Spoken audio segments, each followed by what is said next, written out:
let's look into how to make money. How to make money. How to make money. Because the journey to wealth creation begins with making money. And everyone needs to have understanding of this, because it's when you have made money that you now go into managing money, and effective management of the money is what now helps you to be able to multiply the money. So making money is very key if you are ever going to be wealthy in life. And one of the things that a lot of people have found out is that they try to make money and they are wondering why they are not making money. But one thing you need to realize is that because a lot of people don't have clear understanding of the different aspects of making money, they have ended up messing up because they now start looking for funny ways of making money. So in order to help us so that we can be positioned in the place of integrity, in the place of morality, and in the place of the kingdom, we need to begin by looking into how not to make money. How not to make money, so that we'll take that out of the way and eliminate, there's a particular way of learning that is called the elimination principle. So you begin by eliminating the ones that you are sure is not the answer.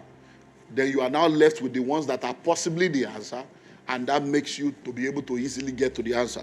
But now we know what the answer is, but let's eliminate the one that is not the answer, so that in case you are thinking of any of them as how you are going to make money, you easily eliminate it. Number one, you don't make money by stealing, cheating, or fraud. You don't make money by stealing, cheating, or fraud. Because there are a lot of people that believe the only way they can make money is to beg. Urgent 2K. Can you help me? Can I send my account number? They are just professional beggars. And there are people that's what they do. You go all over the country, we have beggars in different places. So there are people like that. They are trafficked, they're everywhere, able-bodied men, they are not disabled, they are not handicapped, they are not having any form of physical deficiency, yet they will tell you, I don't have a job. There is no job, but there is work. If you want to work, there is work. We've dealt with that, I think, last week or 2 weeks ago. So at the end of the day, they end up on the wrong side because they're always cheating people, defrauding people, looking for ways to mess up people, and they think they're making money. There are a lot of people right now that have made so much money doing this, but at the end of the day, nothing good comes out of it, because wealth gotten by vanity will diminish. Wealth gotten by vanity should diminish. So let me tell you, I say, neighbor, don't steal, don't cheat, and don't defraud people. Turn to the person on the other side and say, neighbor, don't steal, don't cheat, and don't defraud people. Because that's not the way to make money. Okay, number two, you don't make money by borrowing or begging. You don't make money by borrowing or begging. You don't make money by borrowing or begging. A lot of people are professional borrowers. They borrow this one, and then they borrow from this one, borrow from this one, borrow from this one. Then they borrow another one to pay the one they have borrowed before. It's one borrowing after the other. That's not the will of God for you, and I come against that spirit in the name of Jesus. So that's not the way to make money. If the first thing you think of anytime you need money is to go and steal, cheat, defraud, beg, or borrow, that's an error. If that's your default setting, that's an error. So you don't make money by begging or by borrowing. And if you are in the cycle of debt, I pray that the God of heaven will change your story this month in the name of Jesus. Number three, you don't make money by lottery or gambling. Betting and gambling have been around for decades, and yet many people are still being victims. When we were growing up, people used to bet. And today, people are still betting. But let me tell you something. Are you ready for this? Go and do your research. All the people that have won lotteries, they may come to social media and glamorize it. Oh, this man has won lottery. That person has won lottery. Go and do your research and find out how many percentage of people that won money through lottery, betting, and gambling, how many of them are millionaires and billionaires? How many of them have been able to build transgenerational wealth, that their grandfather was a gambler, their father was a gambler, and they are a gambler? How many people have you seen like that?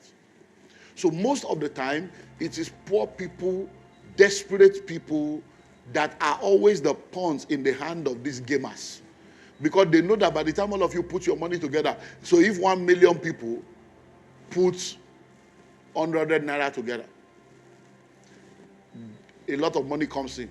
then one person out of the 1 million will win 1 million naira. And they will now carry another 2 million to publicize that 1 million.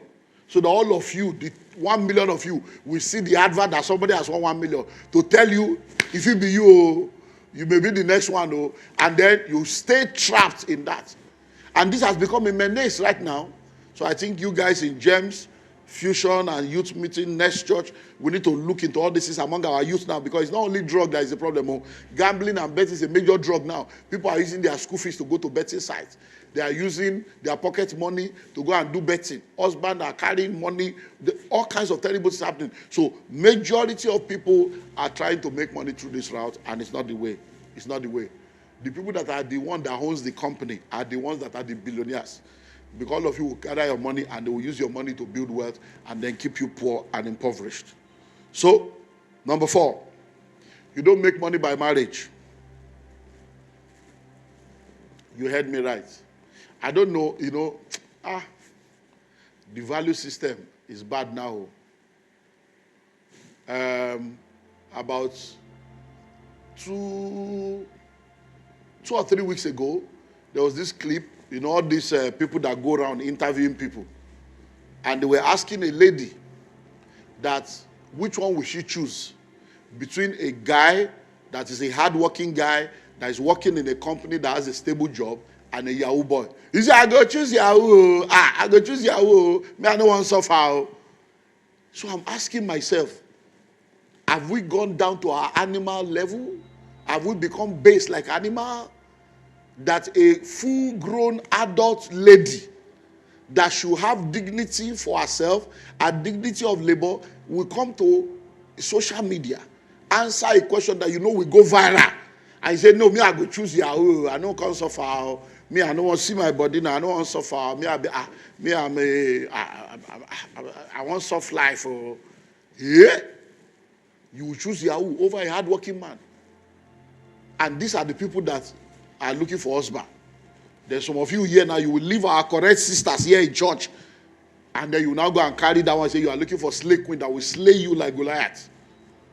So, you don't make money by marriage. So all of you scheming to marry a rich man, all of you scheming to marry a rich babe, stop that. Marriage is not, wealth is not sexually transmitted. So you don't marry a rich man and become rich. You don't marry a rich woman and become rich. It doesn't work like that. If you don't have it, you don't have it. Our money and my money are two different things. You cannot say because somebody is from a rich family that you will marry them. It is their family money. It doesn't make them rich. Coming from a rich family does not make anybody rich. So marriage is not economic empowerment. Marriage is not an escape route from poverty. So you don't go into marriage because, let me go and marry her. He has money. He has a car. He has this. He has that. No. Number 5, you don't make money by inheritance. Yes, you heard me right. Waiting for your father to die for you to be rich is stupidity. Waiting for your parents to die for you to be rich is stupidity. Why? Because their money is not your money. You see, this entitlement mentality, it will ruin a lot of people. So one of the things you need to understand is that you don't make money by inheritance. So, because if you have to make money by inheritance, that means you have to wait all your life for your parents to die, all your life for even if they have set up a trust for you, you have to now wait and be useless to yourself, waiting for the trust to kick in so that you can start earning something. Is that really how much value you place on yourself? Is that really how much value you place on yourself that you are waiting for somebody else's money? So, many of the people that come from rich family, we know that already. That many people that came from families where they have to get an inheritance and all those stuff, at the end of the day, they are not able to do much with it. I remember I have a friend, well, I'll call him my friend, because, of course, we had a good relationship, but he had a problem with his mindset. And this aspect of inheritance was the major reason why I cut off from him. He was in the UK, and we did some things together in the late 1999, early 2000, bought a property together. I think my first property was the one that joined me. That was 2003. So we done a lot of stuff together, but his mindset, everything is... So I said, this guy, that property well, let me not go into that. But bottom line, the mother died. There are only 3 of them. When the mother died, number one, we discovered that the mother had a house in a place called Lewisham, a 7-bedroom, 2 floor, 3 floor, that's ground floor, first floor, second floor house, 7-bedroom in Lewisham. No mortgage. The property alone was worth over £700,000 there. Number 2, the mother had over £200,000 in her account. The mother had done burial insurance of about 60-something thousand. So when the mother died, the 3 of them suddenly entered into wealth that they never planned for. This guy, by the time they did all the taxes and did everything, this guy walked away with almost about 280-something thousand cash that belonged to him, debt-free, tax-free. But do you know the amazing thing? The first thing this guy did was to order for X3, I'll be X5 in those days, the BMW X from America, 30-something thousand. Carry catalog, order. The next thing he did was that he wanted to do 40th birthday. And he was now inviting me. Hey, man of God, you know, you're I'm doing my 40th. I need you to come. We will fly you in. We'll fly you in. So I'm like, let me not call his name. I'm like, are you all right? You will fly me in. I've known you all your life since we have been doing. Now you make money. Have you paid tithes? He said, what's tithes? What's tithes? Well, why am I talking like that? I said, but this is not even your money. It's a money you were not expecting. And now you have been in church. I know how the church paid your house rent at a point. How they say, no, don't go there. I said, well, sorry, me, I cannot come. I said, you want to celebrate 40. Can you please tell me, what have you achieved at 40 that is worthy of celebration? If your mother did not die, you don't have this money, will you be talking of 40? I said, why not do this? Why not do that? Why not do that? To cut a long story short, the guy bought the car, did the 40th. They met some guys that told him they can help him do some things.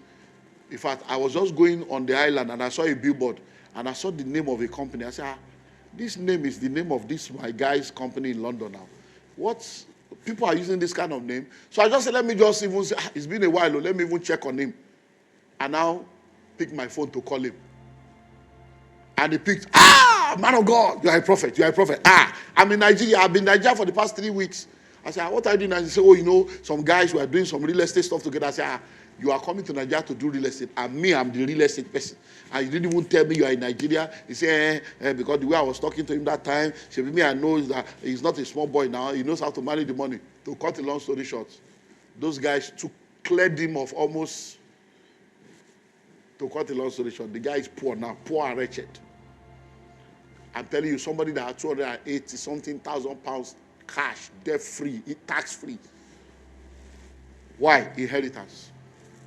So let's move on. How then do you make money? How then do you make money? If we have looked at the ways not to make money, how then do you make money? So you make money by working. There's no 2 ways.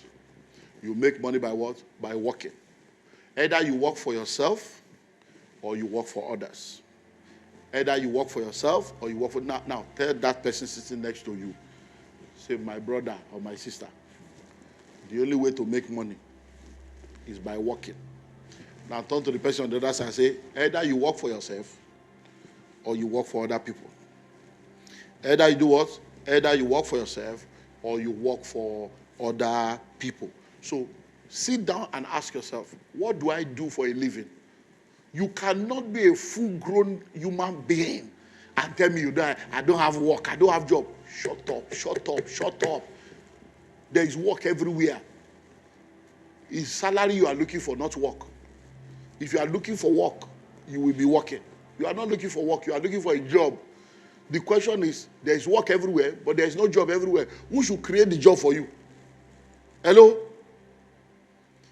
We have told, oh my God, we have told, even if it's to just come to church office and volunteer and join them for prayer, join them for evangelism, try it for 3 months and see if you will not be engaged. We have testimonies already. You have heard all kinds of testimony. Just come and say, okay, church, I'll be in church twice a week. Since I don't have anything I'm doing right now, instead of sitting at home every Tuesday, every Wednesday, or every Wednesday, every Thursday, I'll be here. Just be coming.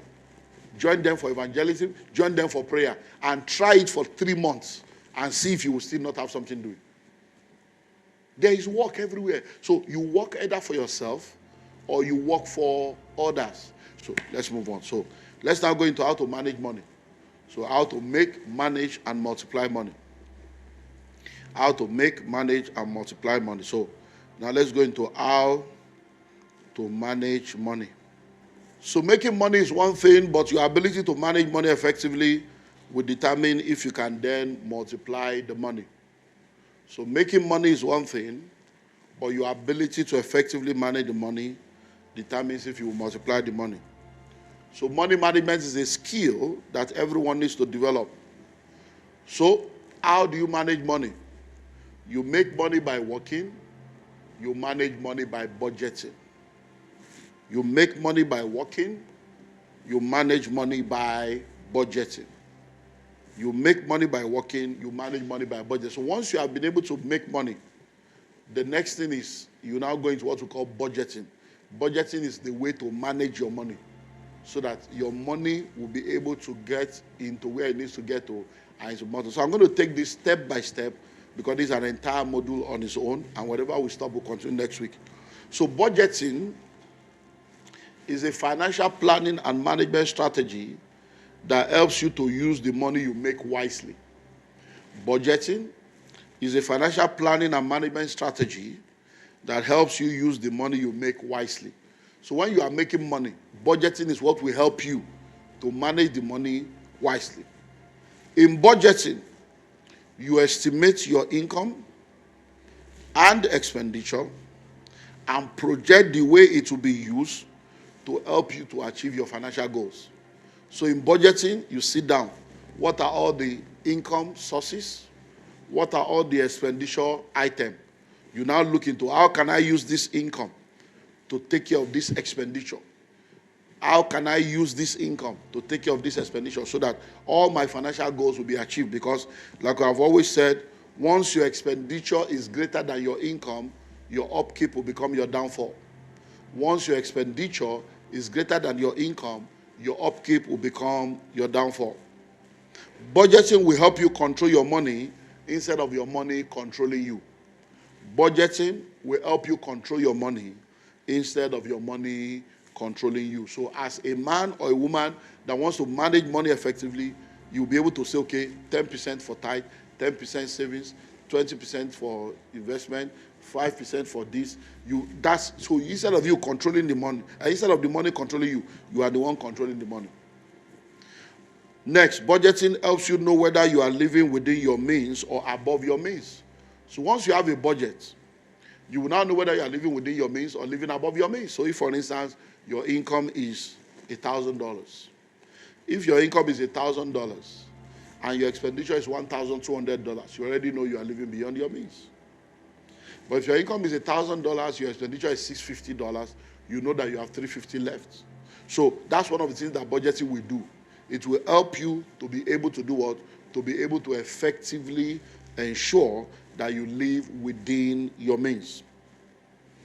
Next, budgeting assists you in your savings and investment goals.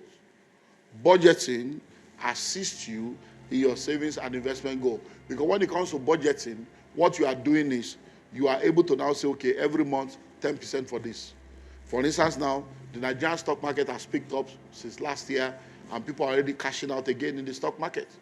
So if you are someone that is into savings and investment, every month you can now say, okay, let me be pushing this into the stock market every month and begin to, trade again and begin to, make some returns.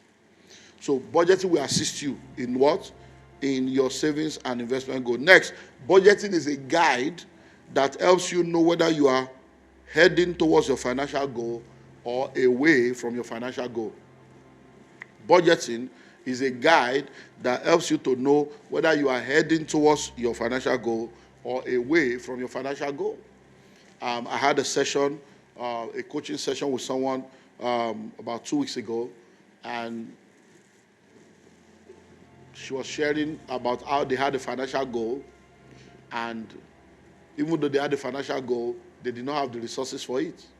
And then they now spoke to people that decided to help them, and the people that decided to help them gave them an opportunity to be making money from another source every month so that from that source, they can begin to save the money towards the goal.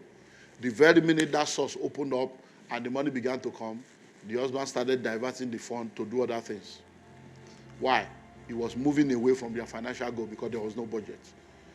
Yes, they had a budget, but they didn't keep to it. And after 3 months, she said, okay, so by now we should have this now. I think we should go and consult this and start this now. He said, how do you know we have it? He said, but that's the plan. So what happened? Hey, don't you know I have to take care of this person, take care of that person? When that source of income was not there, they were not taking care of anybody, and the people they were not taking care of were all right. The very minute that source of income came, they forgot their goal, the man began to manifest. And that's what happens in some marriages where the woman is just manifesting or the man is manifesting, and then it becomes difficult for you to be able to work with unity and unison with someone that is not going the same direction or having the same kind of mindset like you have. And that's what we call Parkinson's law. Parkinson's law says that expenditure will always rise up to meet with income. So when people have new income, instead of them to now begin to save towards a higher goal, they begin to increase their expenditure and then they remain in the same level. Next, budgeting helps you prepare for financial emergency and unexpected expenses. Budgeting helps you to prepare for financial emergency and unexpected expenses. Because if you have budget, you will now know that, okay, like I've told you, if you save a minimum of 10% of all your income, that is saving for the rainy day. That's saving for eventuality. So budgeting helps you to do that. Next, budgeting helps you to stay out of debt or get you out of debt if you're already in debt. Budgeting helps you to stay out of debt or to do what? To cancel your debt if you're already in debt. Next, budgeting helps to reveal areas where you are spending too much so you can adjust. Budgeting helps you, it reveals area where you are spending too much so that you can adjust. So I can go on and on and on and on, but you get the gist. You must learn to manage the money through budgeting in order to be able to multiply the money. So no matter what happens in your life, never spend all the money you make or else you remain poor. It is not how much you make that matters, but what you do with what you make. If your expenditure is greater than your income, your upkeep will become your downfall. So I want to give you an assignment now. You know, I gave you an assignment, I think the first or second week when we started. By the time I came the third week, many of you didn't do the assignment. So, you know, I can't force you to change. I will only do my job as a pastor. So, but people that are doing these things, they are producing results. So, number one, list out 10 ways you have been making money in the last 5 years. So it's an assignment you need to sit down and think. But you know, if you have listened to me over and over again, you will already have a list of how you are making money. I can show you from 1996 to date. 96, 97. Yeah, 96, 97. Every income that has ever come into my life and every expenditure, I can show you in black and white. So I can easily answer that question of where money is coming from. So if you don't have that detail, go and sit down. Where have you been making money in the last 5 years? So list out 10 ways. Oh, in the last 10 years or in the last 5 years, once in a year, I get money from this. Twice in a year, I get money from this. Every month, I get money from this. Periodically, I get money from this. Make that list. Number two, list out as many possible ways of making money that you can think of now. List out as many possible ways of making money that you can think of now. What are the ways of making money that you can think of? So you now sit down, you list it again. I can make money through this, I can make money through this, I can make money through this, I can make money through this. If you don't, I've written a new book. Many of you don't have it. Some of you have it, you have not read it. I can't force you, I'll keep talking. How to create wealth as a career person. No matter the career you are doing. You saw the talk show we did when the woman of God shared with us what she discovered about the business of her career, even as an NDLEA person. So there are many things buried inside what you are already doing that can produce money for you. But when your mind is salary, that's all you are thinking of. You will become blind to every other possibility. So list out all the possible ways of making money that you can think of. And then begin to explore how you can work in the manifestation of that. Do we get that now?